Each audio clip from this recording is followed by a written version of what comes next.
الحمد لولیہ والصلاۃ علی نبیہ وعلی آلہ المتأدبین بآدابہ اما بعد قال اللہ تبارک و تعالی فی القرآن المجید والفرقان الحمید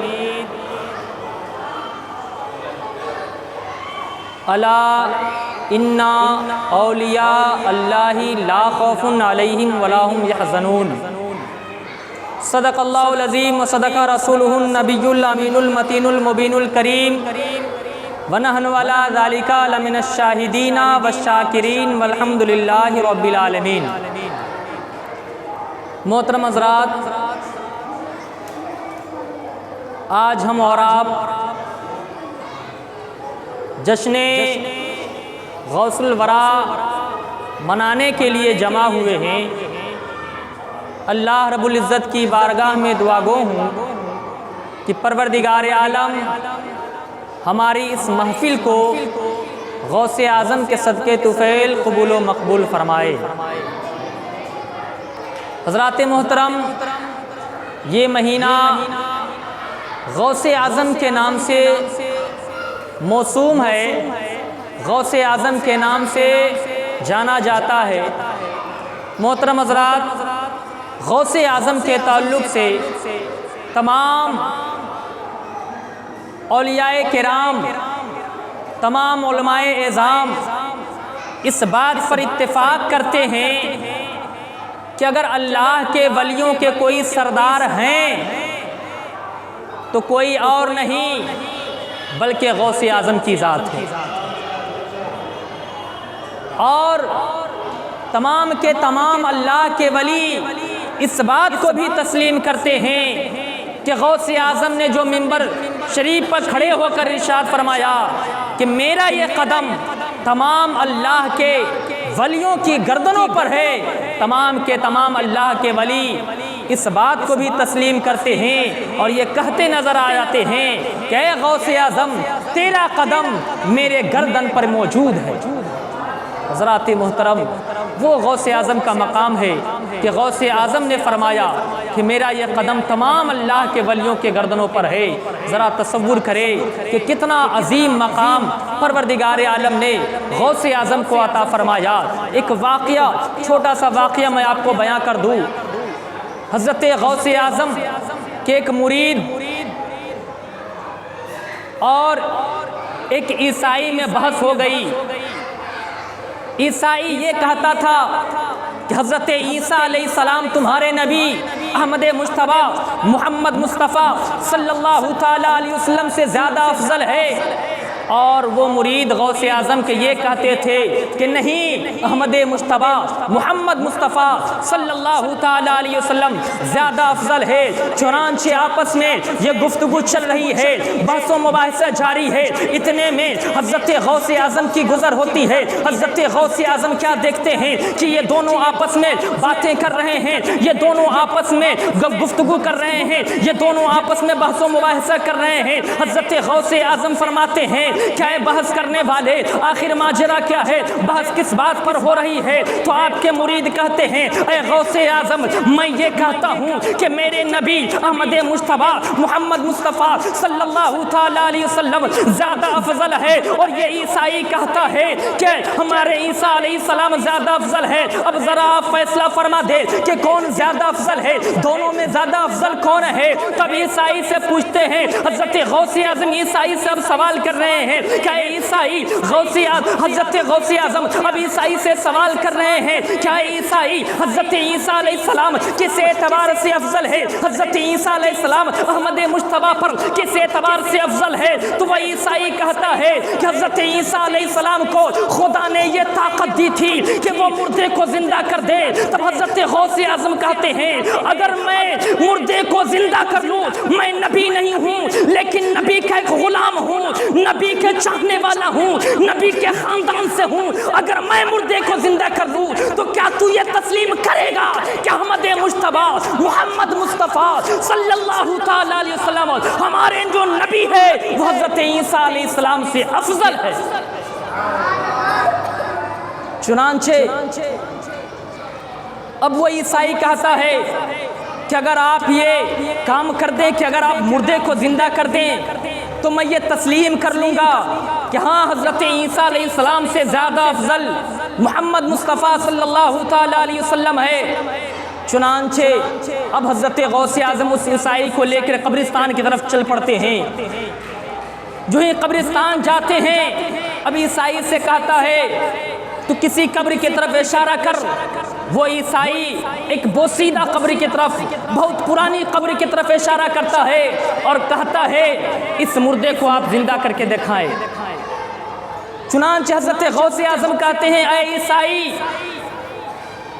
کیا تو یہ چاہتا ہے کہ اس قبر کے اندر جو موجود ہے، دنیا میں جو اس کا مشغلہ تھا، دنیا میں جو یہ کام کرتا تھا، وہ کام کرتے ہوئے نکلے؟ تو وہ عیسائی کہتا ہے اگر یہ ہو جائے تو سونے پر سہاگا، اور اچھی بات ہے۔ حضرت غوث اعظم قبر پر نظر ڈالتے ہیں تو کیا دیکھتے ہیں کہ وہ قوال تھا، وہ دنیا میں گانے بجانے کا کام کرتا تھا۔ حضرت غوث اعظم کہتے ہیں کہ یہ دنیا میں گانے بجانے کا کام کرتا ہے، میں چاہتا ہوں کہ اب یہ قبر سے نکلے تو گاتے بجاتے ہوئے نکلے۔ چنانچہ حضرت غوث اعظم اس قبر کی طرف اشارہ کرتے ہیں اور قم بِإِذْنِ اللَّهِ کہتے ہیں۔ وہ قبر چاک ہوتی ہے، وہ قبر شک ہو جاتا ہے، اور اس قبر کے اندر سے وہ شخص جو کئی سال پہلے دفن کیا گیا تھا، اب وہ اپنے مشغلہ گاتے بجاتے کے ساتھ زندہ ہوتے ہوئے نکل رہا ہے۔ جو ہی عیسائی نے دیکھا کہ وہ شخص گاتے بجاتے ہوئے اپنے قبر سے باہر آ رہا ہے، فوراً غوث اعظم کے قدم پر گر جاتا ہے اور پڑھ لیتا ہے اشہدو ان لا الہ الا اللہ واشہدو ان محمد عبدہ ورسولہ، اور مسلمان ہو جاتا ہے۔ حضرات محترم، یہ ہے غوث اعظم کی کرامت۔ اس نے مقابلہ تو اللہ کے نبی کے ساتھ کرنا چاہا، لیکن غوث اعظم نے کیا فرمایا کہ میں اللہ کے نبی کا ایک ادنا غلام ہوں، میں نبی تو نہیں لیکن نبی کے خاندان سے ضرور ہوں، اگر یہ کام میں کر دوں تو کیا تو میرے نبی کو افضل مانے گا؟ ذرا دیکھیں انداز، اللہ کے ولی کی کیا شان ہوتی ہے کہ غوث اعظم نے مردے کو زندہ فرما دیا۔ یہ ہے اللہ کے ولی کی شان۔ حضرت غوث اعظم پر بہت سی مصیبتیں بھی آئی۔ جب حضرت غوث اعظم عبادت و ریاضت میں مشغول جنگل کے وادیوں میں سیر کر رہے تھے تو 1000 مرتبہ شیطان نے بھٹکانے کی کوشش کی، کئی دفعہ شیطان نے ورغلانے کی کوشش کی، کتنی دفعہ شیطان گمراہ کرنے کی کوشش کی، لیکن پروردگار عالم کی عطا سے حضرت غوث اعظم ہر بار محفوظ رہے۔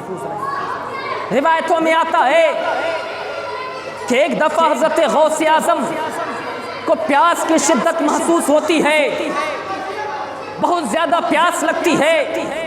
چنانچہ اتنے میں بادل کا ایک ٹکڑا سر پہ نمودار ہوتا ہے، اس سے بارش ہونے لگتی ہے، اور بارش ہوتی ہے، حضرت غوث اعظم اس سے سیراب ہوتے ہیں۔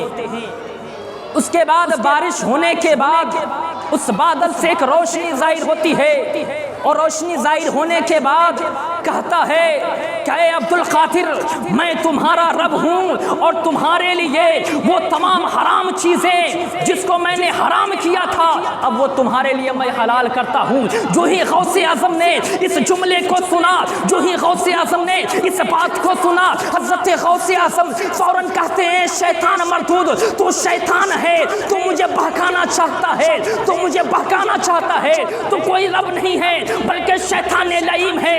چنانچہ شیطان جب ایک پلڑے سے ہار گیا، ایک زاویے سے ہار گیا، تو شیطان اب دوسرا زاویہ اختیار کر رہا ہے، اور شیطان کہتا ہے کہ اے غوث اعظم، آج تیرے علم نے تجھے بچا لیا ہے۔ تو پھر غوث اعظم کہتے ہیں کہ اے شیطان مردود، اب تو دوسرا طریقہ اختیار کر رہا ہے، مجھے میرا علم نہیں بلکہ خدا رب العزت نے مجھے بچا لیا ہے۔ تو فرشتوں کا استاذ تھا، جب تیرا علم تجھے نہیں بچا پایا تو میرا علم کیسے بچا سکتا ہے؟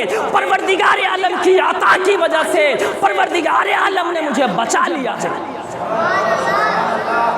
حضرات محترم، کتنی آزمائش حضرت غوث اعظم کے ساتھ ہو، ذرا بتائیں، بھوک پیاس کی شدت ہو اور کوئی کہہ دے اور وہ شعائیں بھی ظاہر ہو۔ روایتوں میں آتا ہے کہ شیطان پھر کہتا ہے کہ میں نے اس راستے میں کتنے اللہ کے ولیوں کو، کتنے راہ طریقت پانے والوں کو میں نے گمراہ کر دیا، یعنی کتنے اللہ کے ولیوں کو وہ شیطان کہتا ہے کہ اس طرح میں نے گمراہ کر دیا۔ لیکن حضرت غوث اعظم کی بات دیکھیں، اللہ رب العزت نے اسے اللہ کے ولیوں کا سردار بنایا ہے۔ اور کیوں نہ ہو کہ حضرت غوث اعظم کے بارے میں روایتوں میں آتا ہے، حضرت اعلیٰ حضرت ارشاد فرماتے ہیں کہ قسمیں دے دے کے کھلاتا ہے پلاتا ہے تجھے پیارا اللہ، تجھے چاہنے والا تیرا پیارا اللہ، تجھے چاہنے والا تیرا۔ آج اسی غوث اعظم کے ہم جشن عید میلاد النبی منانے کے لیے جمع ہوئے ہیں، جشن غوث الورا منانے کے لیے جمع ہوئے ہیں۔